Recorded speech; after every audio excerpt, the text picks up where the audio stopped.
Rajkot marketing યાર્ડમાં હવે નવી જર્સીની આવક શરૂ થઈ ગઈ છે। આજે યાર્ડમાં નવા ધાણા, નવા ચણા, નવા લસણની આવક થઈ છે, જેથી યાર્ડમાં સત્તાધીશોએ નવી આવકમાં વધારવા કર્યા હતા। રાજકોટ માર્કેટિંગ યાર્ડમાં નવા ચણા, ધાણા અને લસણની સાથે સાથે અન્ય જર્સીની પણ આવક ચાલુ છે। ત્યારે જોઈએ કે રાજકોટ માર્કેટિંગ યાર્ડમાં નવા પાકની પોણીના ભાવ શું બોલાયા હતા।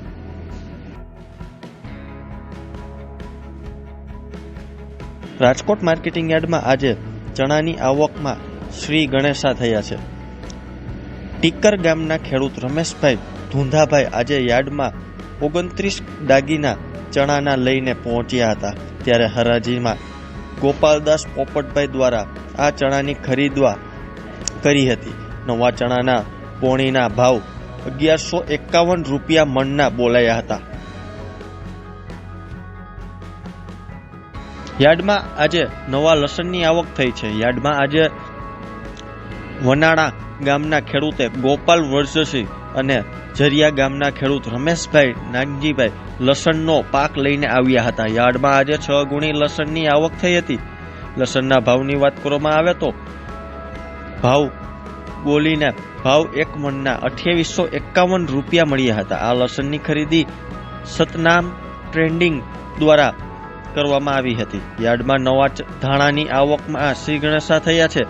વનારા ગામના ગોપાલ વર્ઝશ્રી, જરિયા ગામના મહેશભાઈ નાનજીભાઈ નવા લસણના પાકની સાથે સાથે નવા ધાણાનો પાક લઈને માર્કેટિંગ યાર્ડ પહોંચ્યા હતા। ત્યારે આ ખેડૂતને એક મણ ધાણાનો ભાવ 3651 રૂપિયા ભાવ મળ્યો હતો।